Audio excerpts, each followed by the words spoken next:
Author and speaker who has been in the network marketing. Tim Sales is a trainer, author, and speaker who has been in the network marketing industry for over 30 years. Tim claims to have worked with thousands of leaders and says that he has consulted with hundreds of network marketing companies and taught a network marketing certification course at the University of Chicago, Illinois. Tim says he has a passion for teaching and claims his pragmatic approach to training has helped hundreds of thousands of network marketers have success in their business. During his 30-year career as a network marketer, he claims to have led teams that have done over $1 billion in sales, and he had the honor of being interviewed by Larry King. He wrote Brilliant Compensation and Professional Inviter, and says that they are two of the most popular training products in the industry, and says that they equip entrepreneurs with the skills to become network marketing professionals and top leaders within their companies. Tim is a diehard advocate for the network marketing industry and is here to help network marketers get the results and success they're looking for.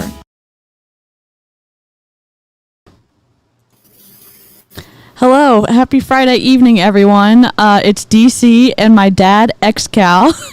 And hey, Avery, hey, Charlene, Janet, Kat, Tanya.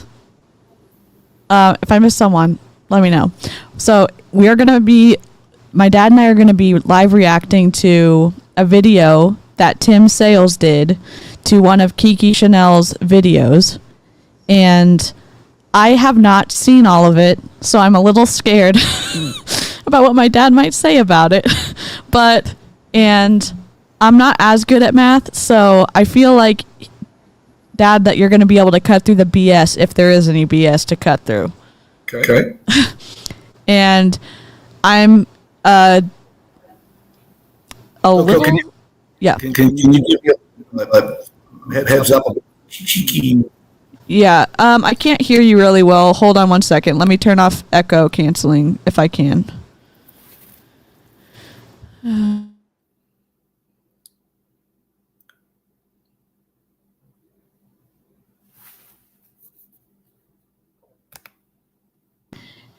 Hey, Dad, is there any way you have any earphones?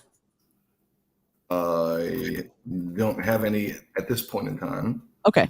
Available. Apologize for that. That's okay. Guys, let me know if the echo fixed on y'all's end. Just let me know in the chat. Sweet. Everyone's ready. I'm going to go ahead and run the intro, and hopefully the echo will correct itself after we run the intro. Okay. If you're sensitive to flashing lights, once the music stops, you can look back at the screen.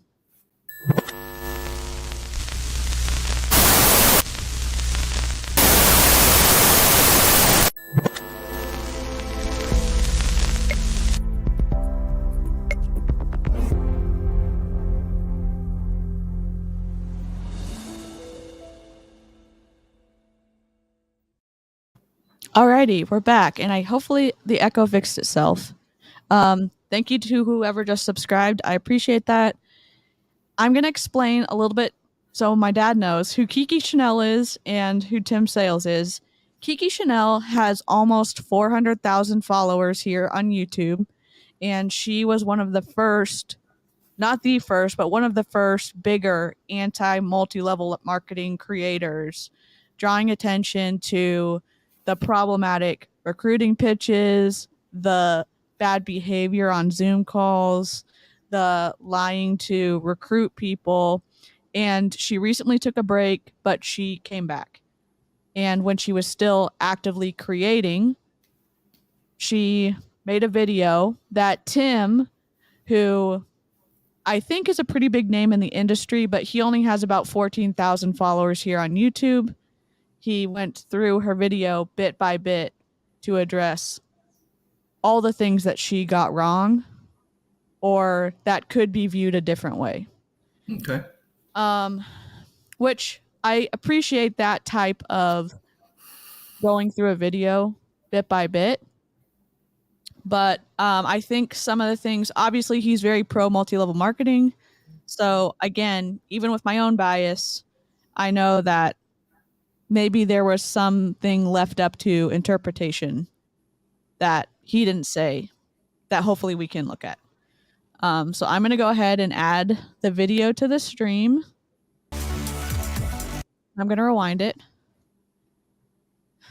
This is under fair use, so we can use it and respond to it. And it's about, I think it's about 30 minutes long. If y'all see anything in the video in the chat, drop us a comment and we'll respond to it. And Dad, if I'm gonna try to pause at certain points, but if you want me to pause, just tell me over just kind of wave at me or something. Gotcha. Okay. All right. I'm gonna go ahead and get started.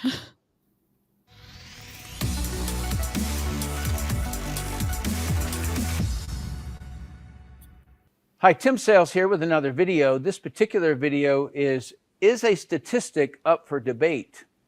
And if you've been around the network marketing industry, what you've probably heard is people say most people fail or 90% fail or whatever it is. Well, there is an anti-MLMer who basically says that you can't debate a statistic.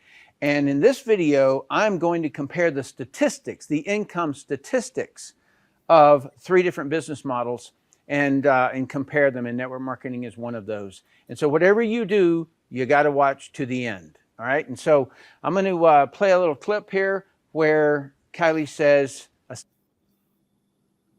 Her name is not Kylie. I think that he was trying to protect her identity, or I'm not sure, but her name is kikichanel.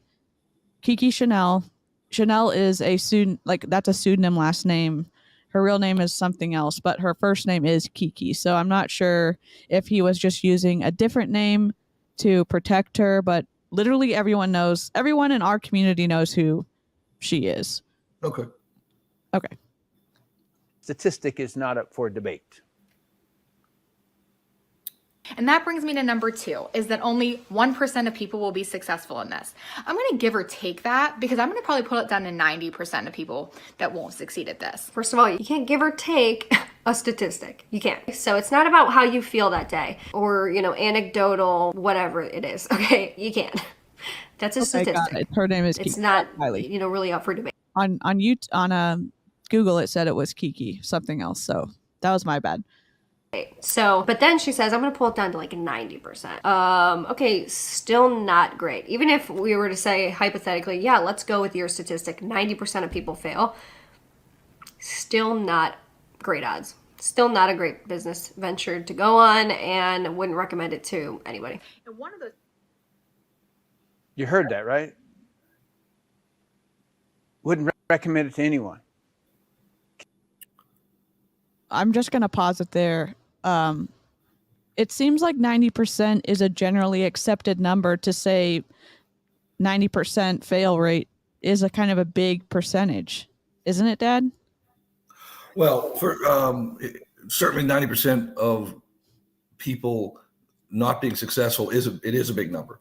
The question is what's the real number, and how does that impact things as it relates to any one specific business? For example, if there's 10 people working in my business and one of them is succeeding tremendously well and 9 are failing, that's a 90% failure rate or a 10% success rate. The reality is that statistics are always up for debate because people spin statistics all the time. Yeah. And there's a tendency to take what we want and use them to those numbers to our own to the benefit, and then also to ignore statistics that don't really support our case. So Yeah. I don't know how much this is going to get into the statistics of it, but from everything that I've seen, the number of people that actually are successful in the multi-level marketing arena is very small compared to the total number of people that are actually participating. Okay. I think that's fair. I guess, again, I have a certain bias. I feel very strongly about multi-level marketing from my own experience, from seeing other people in it. And I know that I know just from numbers of like studies that have been done that it is a large number of people who aren't successful. When I'm watching him, I know, any video where you're critiquing someone, you seem like you have that gotcha moment. And it seems a little like he's about to address, like he thinks she's stupid just from his facial expression. So it's just, okay, like, let's just talk about the numbers. And obviously you're talking about a big creator, so great. You're hopefully going to get some traction on this video, but I don't know. I guess my little fuzzies went off and I was like, I need a math person to watch this this with me. So I'm going to go ahead and press play. Keep that in mind. All right. So you can't give or take a statistic. A statistic is not up for debate. If 90% fail, still not a great odds, still not a great venture, and wouldn't recommend it to anyone. And so I'm going to compare YouTuber statistics as well as network marketing in one other industry, all right? And so the first thing I'm going to do is like really have you get a greater understanding of how a statistic actually can be debated. And I don't know if you know why I'm doing these things, is that I want to get you off of an opinion of another. Because if somebody can't evaluate something, they have to depend upon the opinion of another. And what I'm trying to do throughout all of my videos is to educate you how to evaluate something. All right. And this is going to be just one of those like really epic education pieces for you. Okay. Before he continues, Melissa said, I see statistics as a starting point.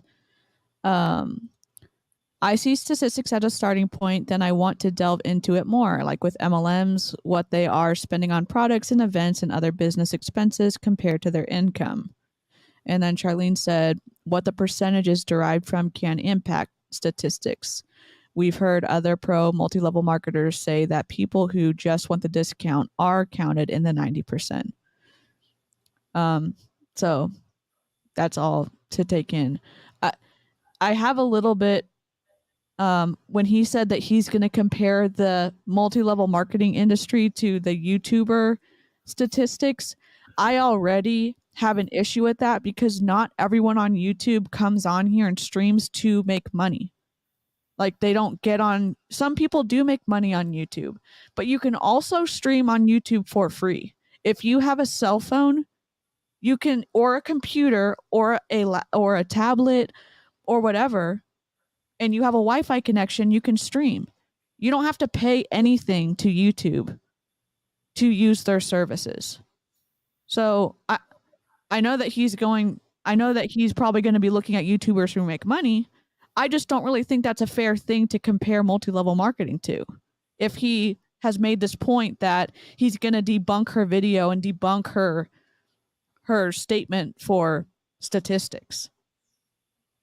So I don't know. Is that like very biased of me to say that, Dad? I think that there is a bias there. I mean, you come into it acknowledging that you have a bias. Yeah. But I think that comparing multi-level marketing with YouTube is a little bit of apples and oranges. But I'm gonna withhold comment until I see where he wants to go with all of these statistics and how he wants to use them for his to make his point. Okay. All right. I'll keep playing. Where I feel like it should be compared to a comparable industry. Being a content creator on YouTube and being in an MLM are not similar enough. That's that could be the case depending on what he ends up saying in the video. So let's keep playing. So I happened to see Bill Gates, and I saw this little thing right here, okay? That little thing. This little thing. I had to go buy it because it says how to lie with statistics. How about that?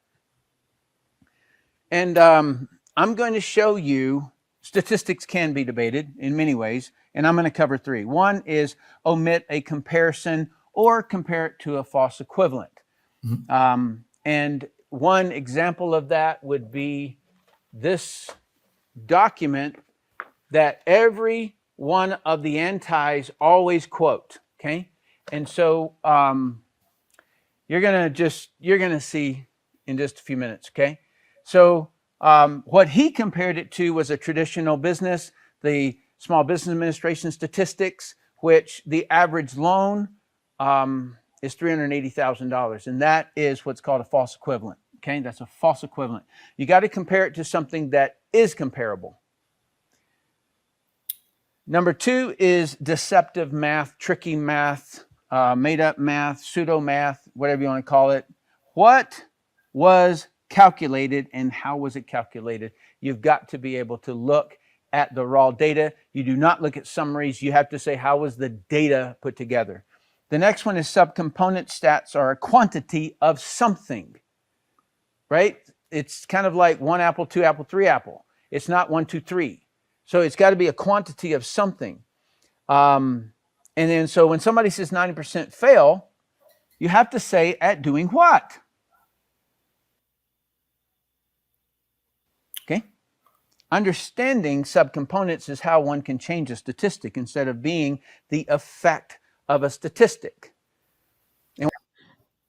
I'm just going to comment because I obviously already have an opinion. I'm happy to change my opinion with new information or with better understanding of what he's going to say and like how you are able to speak to it, Dad.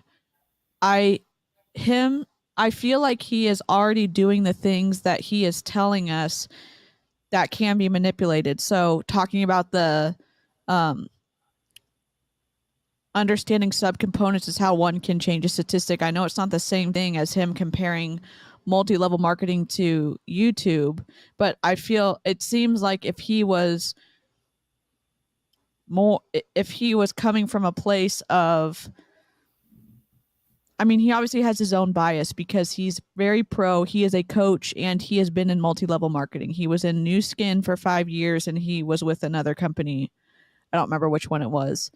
And he's talking about all these part about statistics being able to be debated and potentially manipulated. And I felt like he's doing that at the start when he said he's going to compare YouTubing with multi-level marketing. But he's going to compare something else as well. Okay. What I mean by effect of is, oh, well, I can't do it because statistically most fail. If you do not dig down and go, well, what are they doing? What can't 90% do? You just never know that. All right. So I was utterly baffled by her statement. And it's the reason I'm going to explain these things for you. And hopefully this never happens. Okay. So statistic, rifles killed 374 Americans. Make assault rifles illegal. Yeah, that's what we got to do. All right, so what's the problem here? 374 deaths compared to what? Okay, so omit a comparison. Well, if you compared it to a blunt object, such as a hammer, there's 472 killed. Hitting and kicking is 656. So you're going to have to get rid of everybody's wrists and their hands, right, and their feet. Knives, 1,600 people. Automobiles, 37,000. Opiate overdose, 52,000. Medical malpractice, 250,000. Cigarettes, 48,000. 480,000. So why start with what kills the least? Well, you start with a bigger number and work backwards. Okay? You see, that is how you can lie with a statistic. Okay. I don't mean to be pausing it so much. I'm just trying to tell you, like, for someone who has a bias and is also confused, listening to him, maybe some other people have these thoughts too. So I know I'm cutting up his video to make it less digestible for people. Less or more? More digestible or less digestible? I'm making it less digestible for people because I'm cutting it up, but I'm also trying to keep this under fair use as well, because if we don't comment enough, then we'll get flagged. Okay. All right.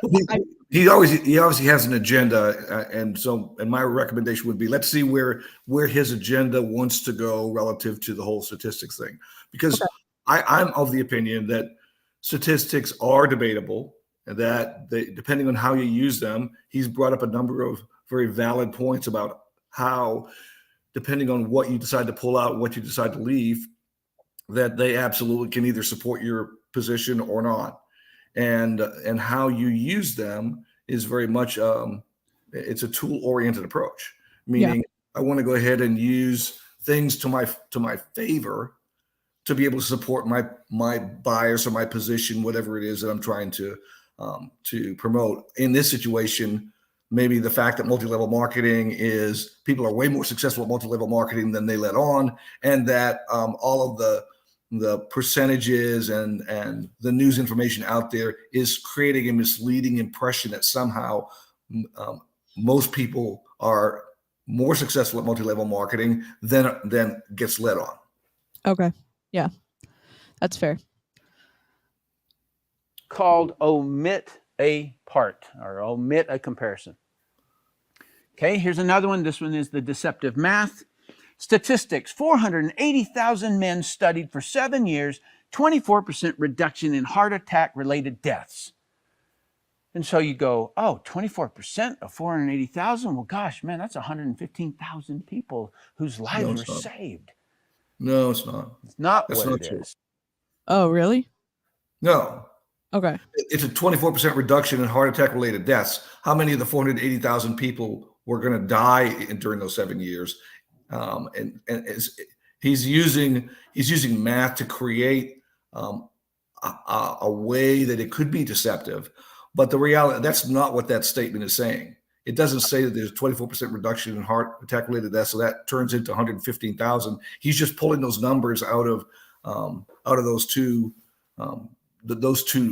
points to basically create a deceptive math example. Okay. All right. So where did this 24 come from? You will not see it in the abstract. You will not see it in the summary. You have to dig into the actual quantities. What you will find is that in the placebo group, in other words, the sugar pill, there were 38 people who died. And in the statin drug group, there were 30 people who died, a difference of 8. Well, if you look at the percentage of that, this one is 2%, this is 1.6. If you subtract 1.6 from 1.4, you get 24%. So it's the reduction. So 2% versus 1.6% is a reduction of 24%. Ratio of a ratio. That's deceptive math. So yes, you can debate a statistics. If you don't do tricky math and you go down to this number right here, what you're going to find is something fascinating. 96.3% of men given no treatment lived. 96.4% of men treated lived. Difference of 0.1. 3 people on a study of 480,000 people. That is called a non-statistical. What? We already know that he mentioned 8 people, not 3. I don't. So again, no matter who's giving us the numbers, we always have to go back and evaluate them. Okay. But Yeah. let's see where he wants to take all this, because I'm fascinated with his perspective that multi-level marketing is really creates a success percentage that is much, much more significant than is led on. Okay. Event. And so the only way that they were able to get the traction they got. If anybody had looked at this, they would have said, 3 people? Are you kidding? Out of that much? They spent like $120 million on this study, our taxpayers did. So now you can see how this deceptive math, you can lie with statistics, right? Next one. Omitted quantity, comparison, and factors. Statistic, 90% lost money in MLM. All right, so the solution is don't do MLM, right? Or quit. No quantity. How much money did they lose? In other words, okay, so lost money. How much though? Compare quantity to real estate agents, insurance, affiliate marketers, Amazon sellers, stock trading, YouTubers, etc. Then and only then would you be able to then look at it, right? So because $4.6 trillion were lost in 4 days in the stock market. You get what I'm saying? In other words, okay, so, all right, wow, that's a good reason to quit. But I don't know. I haven't read this AARP study that everyone uses in their videos. When I talk about it, I go off the income disclosure provided by the company. And I realize that people choose to sign up as a rep with companies to get a better discount. I know they do it because people on my team did it. I'm not saying that.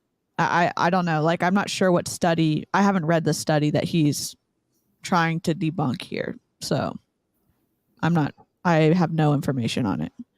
Do you have a copy of it somewhere where you can, or can you get it? Yeah, I can get it and I can send it to you. Yeah, that'd be great. Thanks. Yep. for what? How much money was done? Expenses or net loss? That's the other thing that they don't do. And this is no comparison. So in network marketing, in like almost all legitimate companies that I know of, they offer 100% return in 30 days and 90% return in 365 days. And I'm going to let him keep talking. I'm sorry. In Mary Kay, you can't return any of the makeup past 12 months. And you are encouraged by your upline. Keep trying, keep going. You can do it. This is just a slow month. This is just a difficult period. You're going to get better at selling. You need more product to be able to serve your customers better. Why don't you try this technique? Why don't you and so they keep extending. And you could say, well, you need to advocate for yourself and remember the timeline. I understand that, but there's also a part to play where your upline loses all of their commission they made if you return your product. So I think I know what he's saying, that a lot of companies offer refunds after 30 days and will give you 90% back if you return it. Mm-hmm. And I get that, but that's in actuality, and what actually happens isn't that case most of the time, because of whether it is or not. And the bottom line is, if we're trying to establish that most people in multi-level marketing actually make money, then that doesn't support any of those premises. Okay. Yeah. All that's saying is they don't lose as much as maybe they quote unquote say they're losing. So instead of losing $8,000, they could have only lost $6,000. Oh boy, that's really getting me excited now. Yeah. Yeah. Hear Callie always talking about that we are preying on the vulnerable. I don't get it. Okay. Like, stop buying. Say no. It's called caveat emptor. Buyer beware. Like, at what point in the 2 years that you were in did you decide that it was a scam? Like, how long do you have to, you see what I'm saying? No, it doesn't make any sense. So that is given back. That is consumer protection at an extreme. No other business that I know of does that. All right.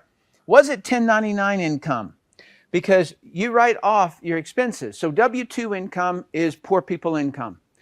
You get it taken out, you never see it coming. All right. So your employer takes it out, and it's 40% on average of your income. All right. If you open up a network marketing business, all right, the average person saves $4,000 to $8,000 on taxes by having a network marketing business if a person or spouse is a W-2 income earner. In other words, the W-2 you get to write off. In other words, somehow you had to pay for the leads you bought, or somehow. Not true. Not true. So what he's saying is that the income that the person who's working the regular job is covering the fact that you're losing money in your network marketing business. Again, that doesn't support the fact that network marketing is making money for all these people.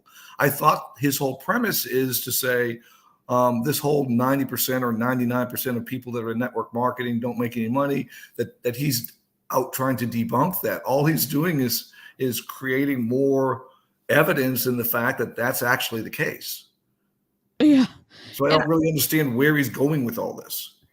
Yeah, and when I've watched his stuff, I feel like I don't know enough to, like, what you do is address what he's saying and why it doesn't support what he was saying that he was going to support from the beginning. And I'm over here like, that doesn't sound right, but I don't really know what to articulate. And, you know, it's just, yeah, okay.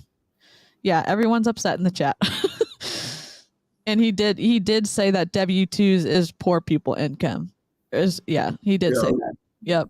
Wonderful. But he's working as a professor at a university, getting a W-2 income with that whole poor people income mantra as he talks about this, while he's encouraging people to join MLMs where apparently many more people make money than we initially thought. So yeah. I'm fascinated to find out where that is. Yeah, I think he runs his own business now, but he was teaching at a university. University of Chicago, it said. Yeah. Yeah. So how you had to pay for something.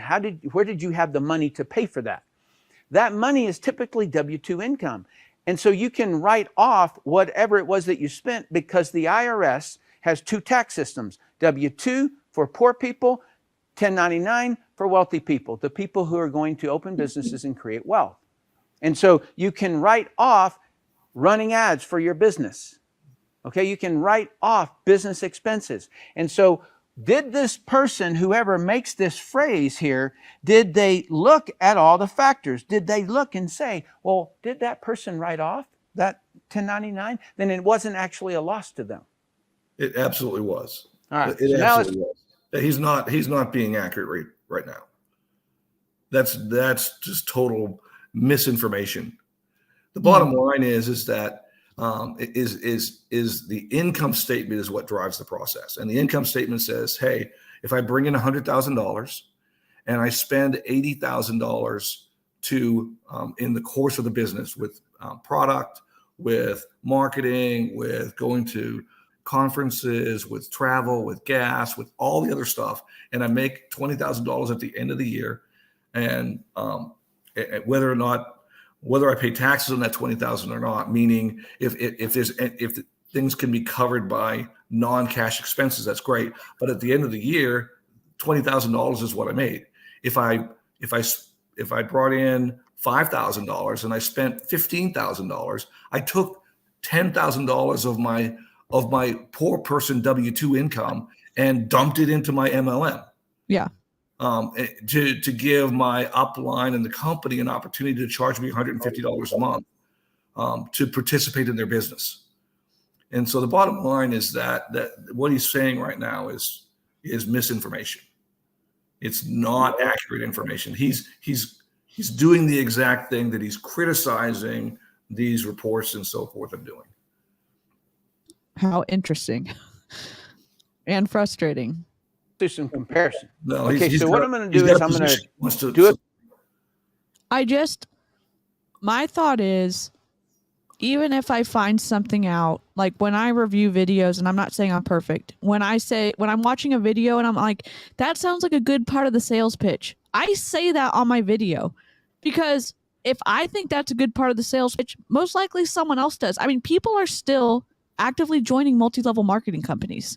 So it's not like they don't have products that entice people or sales pitches that entice people. And to paint them all like they're like an alien language, that I don't think that's accurate either. And so I would hope that as we continue to make content to try to uncover some of the unethical business practices and some of the exploitation that happens, if we're faced with facts that don't look good towards us, that we still share them, because that increases our credibility as we're trying to show people about some of the problems in this business model.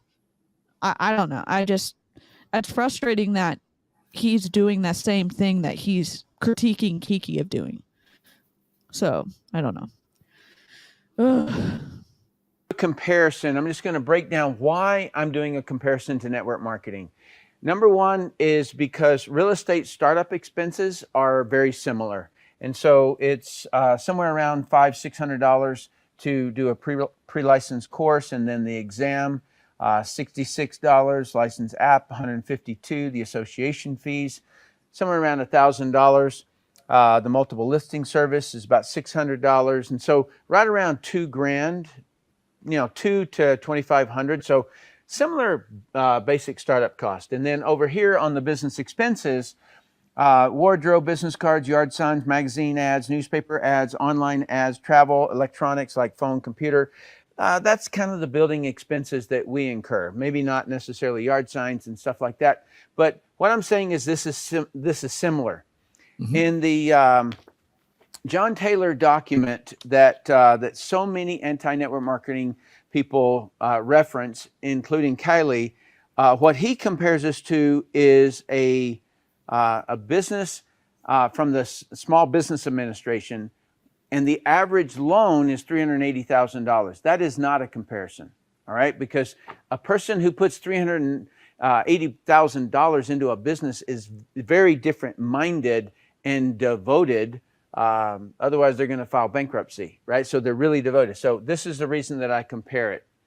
Now, all of this explanation up here, I'm going to do in another video where I can really give it a lot of explanation. But okay. What I'm going to show here is that basically, fundamentally, what real estate does is that they start their math here. Okay, so the number of people who pass the exam. That's basically what real estate does. They wrong, Dad? Or okay, I didn't finish hearing where he was going. Let me rewind it a little bit, and then I'll press play so I don't cut him off at a bad spot. Math here. Okay, so the number of people who pass the exam. That's basically what real estate does. They omit all of these attrition gates on the path. So when a person says, I want to be a real estate agent, they start here. They have to go through here. And so by the time you get down here to 50,000 new agents every year, only 7% is remaining. And so their math starts where 93% have been omitted. That is why you have to debate a statistic, okay? So when you run it down here, it actually required 700,000 people in order to get 50,000 to pass the exam. All right, so over here is Kylie's numbers. This is YouTube, and only 12.9% get to being eligible for 1/7 of 1 penny. And that's they have to have 1,000 subscribers and 4,000 watch hours. And I've never heard of a company. How is this relevant to the whole multi-level marketing thing?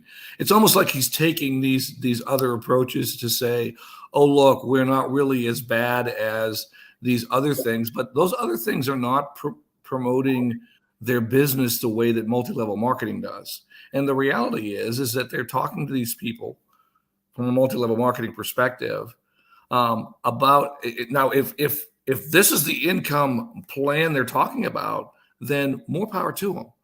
But if they're not breaking it down like this for the people at the multi-level marketing side, I think you're comparing apples and oranges when you compare real estate agents and multi-level marketing and YouTubers. Yeah. It's almost like you're looking for enough lack of success to justify the lack of success in your multi-level marketing perspective. Yeah. to say that 2% of the people are earning $100,000 or more. First of all, let me say this. When someone says they earn $100,000, okay, my perspective is, so when you're talking about business income, earned income is after all expenses. So does that really mean they're earning $100,000 after expenses? Or does that mean that they have a $100,000 top line and their bottom line is some number that's a fraction of that? Because if I, for example, am making $150,000 a year at my job, or 300, or whatever the number is, then that's the income coming into me. That's not, and so if I have other expenses I take out of that, that's a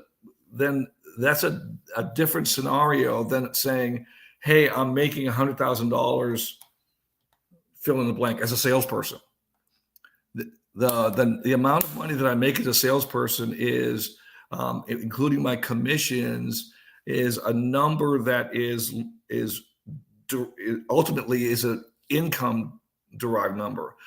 They are talking about a top line sales number that is not an income derived number, because if they're making $100,000 and they have $300,000 worth of income, then fine, I'll back off and say, no, you're right. But if they're saying, hey, I made $100,000 a year at Mary Kay or Amway or whatever the case might be, and you look at their P&L and they really made $22,500 at the end of the year, then they made $22,000. They didn't make $100,000. Yeah. They use that as a recruiting tool in Monat. You get to be a part of the $1 million club when you've earned $1 million worth of commission. And so sometimes that's over 7 years. But when they say that I'm part of the $1 million club, people think you make $1 million a year. Well, $1 million, that's not before, like, that's just commission. That's not taking out expenses over the lifetime of being in Monat for whatever, 7 or 8 years. That's deceptive. One, it's not accurate. It's not an actual, like, what they're making per year. Right. So just like you were saying, and that, yeah. So, okay, let's continue. Compensation plan in my life that works that way. And so basically somewhere around $500 million goes to YouTube. $500 million is paid out right here, and there's no refunds. All right, so you got to keep that also in mind. Let me get that back. Okay, so when you compare it, just real estate, you'd say, all right, so how many people sell one home? 37,500 out of the original. In network marketing, 578,000 are going to sell at least one product. Obviously, it's easier to sell a network marketing product than it is to sell a home, right? So, but we have a big drop right here. Their big drop is in here. 0.05% in YouTube is earn 57,000, and 3% earn $48,000 in real estate, and in network marketing, 7.5% earn $53,000. And that's 2 times more people will earn $50,000 in network marketing as compared to in real estate. There's no way. He's not defining his terms. What does to earning $50,000? That's the whole point I'm getting back to, is that if I've spent $40,000 and I've earned $50,000, I really earned $10,000. Yeah. Yeah. And they don't, it doesn't seem like the recruiters, the independent reps in multi-level marketing companies are changing. Well, they don't want to promote those numbers because that doesn't add up. Yeah. If 90 to 95% of the people don't make any money at it, then in those kinds of scenarios, the last thing they want to do is to promote the fact that, most people don't make money at this. because they're talking about second incomes and talking about freeing yourself up to spend more time with your family and all of these kinds of things. In order to do that, you have to have disposable income. Disposable income means that you're making more money than you're spending in the process.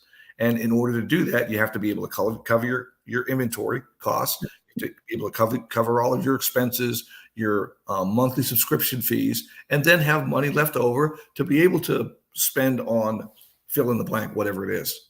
Yeah. And, from my perspective, I don't feel like if they come back and say, look, the average person only makes $2,000 a year, and that's what they're really making after they pay their expenses, then to me, that's just okay. If that's a part-time job you want, then that's perfectly fine. As long as they know up front, that's what the deal is. But don't make it sound like you're making $100,000 when you're really not. Yeah. I think that's one of the big points of contention I have with talking up how incredible this part-time job is when they say I'm making this much and it's really not that much. Just be honest and saying, hey, I work really hard and my take home after expenses and taxes is $25,000 a year or whatever, or what, you know what I mean? And yeah, you're not going to get as much recruits that way. You're not, but they're also the people who, the people you do recruit are going to be less pissed off at you because you didn't lie to them, or you didn't puff up the opportunity to make it seem bigger than it really was. Yeah. Yep. Okay.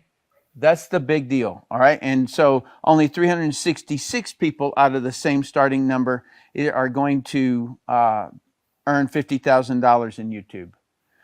And then when you drop down to the next one, $75,000 bracket, only 0.04 in Kylie's industry. 1.32% is going to make it in real estate. About 9,000 people, 25,000 people in network marketing. That's 3 times more than real estate. And then when you get into the $100,000 range, only 0.026, 183 are going to make 110,000. And then 0.18 in real estate, 1,250. I'm just going to pause real quickly. His numbers for YouTube are not correct.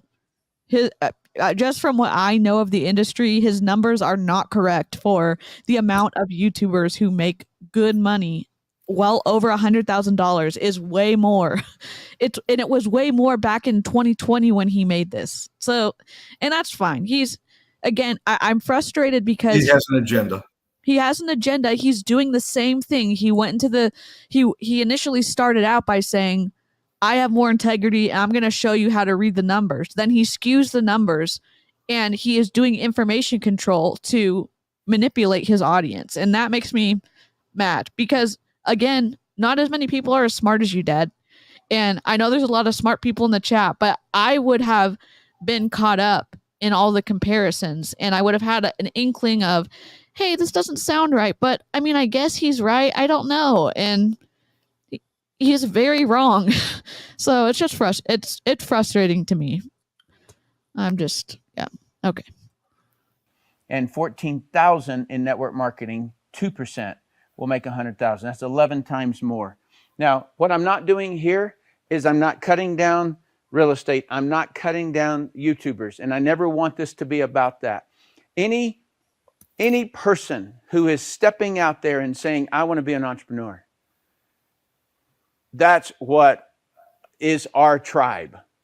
And so I don't ever want to cut I don't want to I'm only doing this comparison because this guy has made it about so few people make money in network marketing, and he's only gotten away with it for one reason, is that he omitted this section of other businesses. That's the reason that they're able to do that. You know, when you look at education, I think the numbers are like 85% or something like that graduate high school, and then 5% get a master's degree, a professional degree, 1%, that would be like a doctor, a doctoral degree, 1%. But when I look at those numbers, I'm like, those are rounded up. You know, like that would have been like all of these being 1%. You know, so I think their numbers are rounded up. You're basically always going to find the same thing. All right. I find it very interesting that in all industries, in other words, if you were to look at corporate America and you were to say, okay, so this guy makes $100,000 in corporate America. All right, well, what was that journey? Did he have to get a bachelor's degree? Did he have to get a master's degree, a doctoral degree, PhD? Like, what did he have to do, and how long was that journey, and how much was that cost? What you're going to find is it's all around the same numbers. Okay, so you've got the general person, whoever that person is. I don't know who they are, all right? But they want to be on W-2 income. That's what it is. And on W-2 income, like I've said, is that they are paying 40% of their money to taxes, and they don't ever see it coming because the employer pulls it out. So we are different. We're a different tribe. We are after entrepreneurship. We are after creating our own life, our own freedom, making our own time. We just are in a little bit of a disagreement with the standard, what we're supposed to be. Somebody said we were supposed to be. All right. So that covers in terms of like how to break down and look at and compare the right things. And that's, Makes me mad that he is saying, okay, we've straightened everything out. I have shown you how to read statistics, even though he manipulated them to prove his point, which literally invalidates his argument right off the bat. He's manipulating people for his own benefit. Well, ultimately, he's got a bias, and he's wanting to show that what he's promoting, network marketing as the case might be, multi-level marketing, whatever, however he wants to describe it, is a legitimate opportunity. And for the person that goes into it with their eyes open and realizes what the downside is, it doesn't mean that it can't be a legitimate opportunity. But the reality is that there's a lot more people that are not accomplishing what they say they are, and even the ones that give the appearance of being very, very successful. When you peel back the onion and actually evaluate that, you find out that what looked like success was not really as significant or as meaningful as they made out to be. Yeah. That was the different, in both of these, it was that way. So now let's talk about subcomponents. Stats are quantity of something, 90% fail, right? So let's take a look at that, because I think you're going to learn a lot on this one. So if you're not looking at the subcomponents of a statistic, it is what they're counting, right? This is what they're, like the numbers, the quantities of something. Well, what are the subcomponents that went into the statistics? Well, these are the subcomponents of income. And this right here is what I call the income gates. So what is the difference between, let's say, in network marketing, a person who sells one product versus a person? Can we stop this for just a second? Yeah. So this is the real issue that I have. So income as it relates to revenue. So if I say income from a company perspective, what that means from a company perspective is that's how much in sales that we do. Okay. That's what income means. Okay. Whereas profits are how much in sales we do minus all of the costs that are built into that produce that income in the first place. And it's a number of different items. It's salaries, and it's transportation costs, and it's inventory, and et cetera, et cetera. It's taking people out to lunch, all of the things that go into that. So where they want us to stay, if they're trying to manipulate their number as high as possible, is they want to stay at income, because if they stay at income, what ends up happening is that it never gets drilled down to profit. It never what do I take home and spend at my house? Yeah. But in reality, when people come to a multi-level marketing meeting, what are they interested in? Do they care if they sell $1 million a month, or do they care if they bring home $10,000 a month? I'm going to argue that they care about what they actually bring, what they see in their bank account at the end of the month, Yep. not how much money got spent in total. Yeah. So $1 million is all fine and wonderful and fantastic, but defining terms is super, super critical at whatever company, whatever business that you do. And you have to make sure that you identify and drill down and say, what's the definition of this term? Because income is a misleading term as it relates to most people. They think, oh, income, I'm making income, so I know what that means. It's absolutely wrong. That's not what it means. Yeah. Thanks for taking time to say that, because again, an 18-year-old or a 20-year-old or 22-year-old watching this or gets sent this, or someone is using this as a recruiting tool about how multi-level marketing is actually means something else. It's like, it means something, but this is still skewed. And it's really important what you're saying, that they understand what actual income is, and maybe it helps them ask better questions if they decide to join a multi-level marketing company. Sure. Yeah. Who builds a sales team versus a person who builds a bigger sales team versus a person who builds an even bigger sales team. You get the idea. What is that difference? No, Melissa, it's not. Why is it? So Melissa asked, and he keeps saying 40% in relation to paychecks and taxes and benefits, but is that entirely accurate? And my dad said no. Nope. It's not entirely accurate. And actually, the more money you make, the lower that percentage becomes, and the higher. But the less money you make, the higher the percentage is. So there's some nuances there, but it's an easy number. He wants to stay above the whole fray there, and so he's throwing that out there to kind of make his point without having to get into a bunch of minutia. A 2%, 3%, 7%. Why? It's this. That's all that it is. And guess what it is in real estate? Same.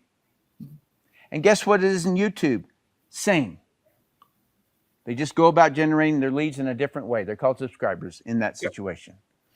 Okay, so that's the main thing that that differentiates it, because if you I wouldn't say there's follow-up in YouTube in terms of, I guess you can make sure you're responding to comments, but I think there is.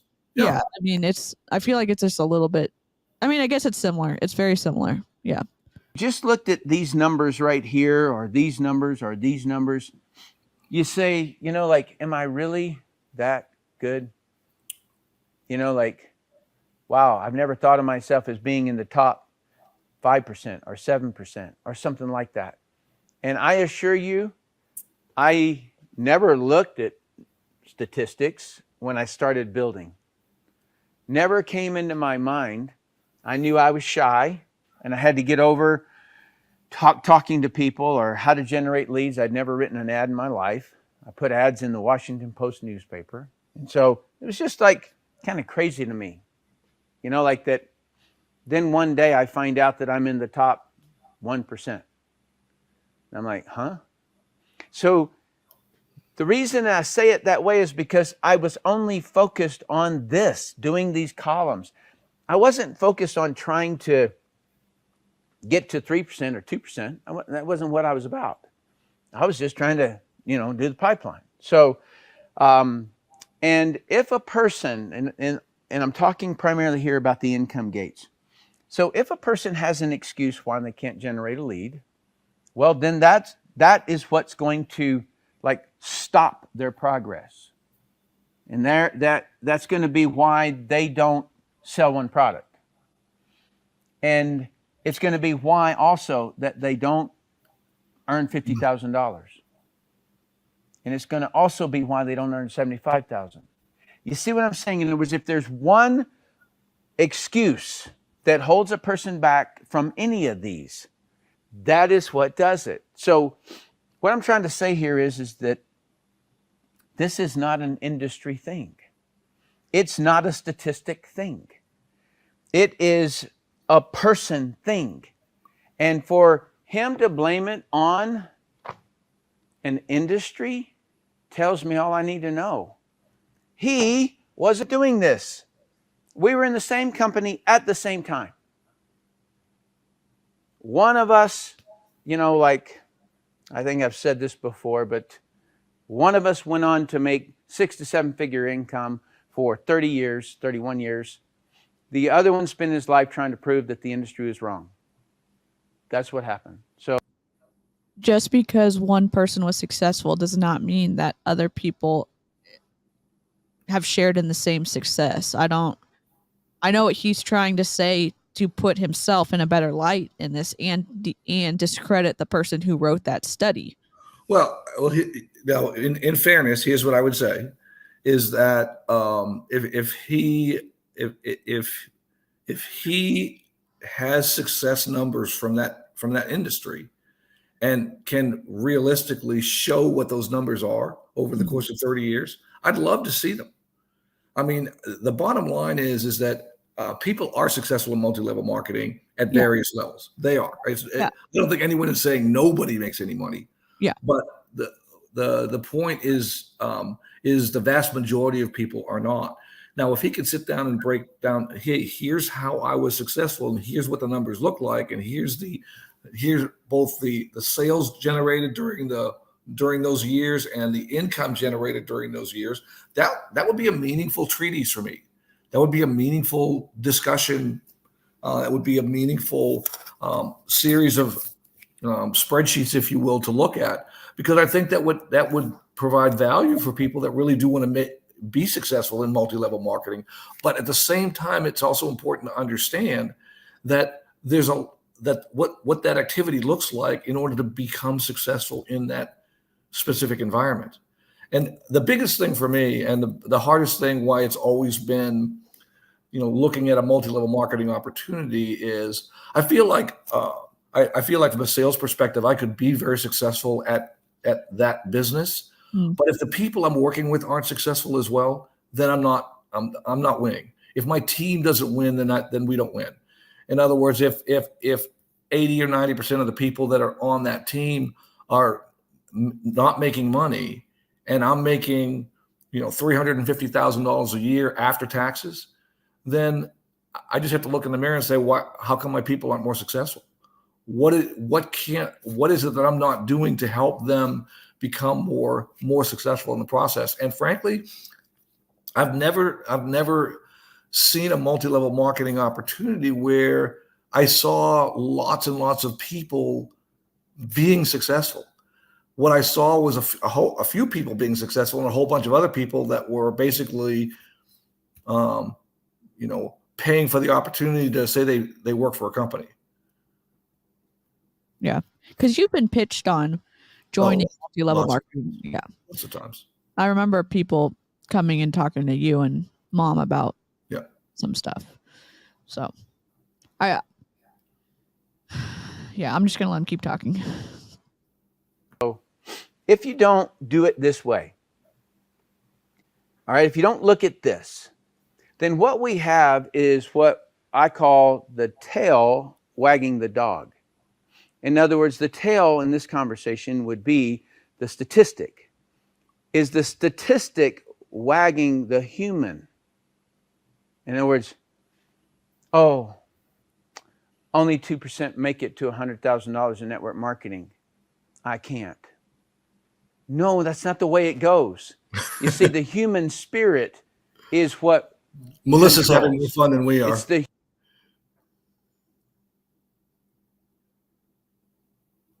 It's the dog, the spirit of the dog that wags his tail when he's happy.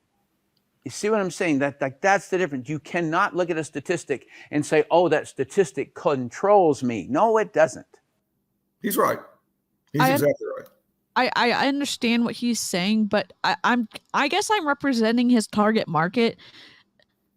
There's also value in using statistic to gather information about the viability of an opportunity and saying, should I risk my extra income I have to try to make this work? Here's what the statistic looks like. That's valuable information to help me make an informed decision. And the way that he's painting it is you shouldn't be using statistics to guide what you should and shouldn't be doing.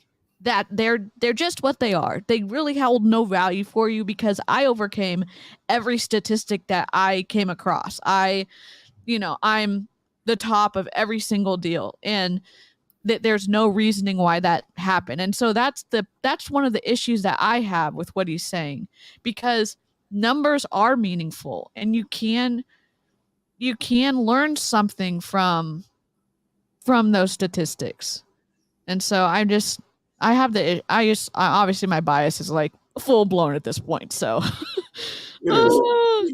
I'm just mad because I've seen so many personal people that I've recruited harmed by my upline. People lost so much money, and it makes me mad that we're constantly being told, no, you really didn't lose as much money as you thought. Or why didn't you do the business better so you wouldn't have lost more money? Or why weren't you a better team member? So why didn't you work harder? Blah, blah, blah. And it's like, there are people that actually get harmed in multi-level marketing. Mm-hmm. And just because some people haven't doesn't mean that those people that there aren't people who have been harmed. So that's just it makes me obviously feel a certain way. So there's my bias. Let's continue. Hey, can we? I'm about ready to pass out here, just based on the fact of it being a long day and still being sick with COVID. Yeah. But can we do a part two? I was going to say, can we break it up and maybe have a different, continue later? Yeah, for sure. Yep. So this is like where the old guy takes a nap or something like that, and then you come back later and. Yeah, for sure. I'm well known for doing part twos because I find lots of long videos to watch. So I appreciate that. Thank you guys for joining, and he's coming back for a part two. Maybe I can talk him into doing a part two this weekend or something, or that'll be good. My wife is off gallivanting with her grandbabies, and so we're expecting our third. So there's actually a baby shower going on in Florida, and so I have some free time in the evening times. Cool. Well, maybe we can do that tomorrow night or Sunday night or something, or whatever works out for you. That'd be great. Thanks so much for helping us wade through the effery that we just listened to and told us when the math ain't mathin'. And I'll let them know when you agree to get back on again. I'm gonna go ahead and end the broadcast. And Melissa, you better let us know who wins the Stanley Cup. All right. That's right. Game 5. Yeah, that's crazy. All right. Bye, guys. Thanks.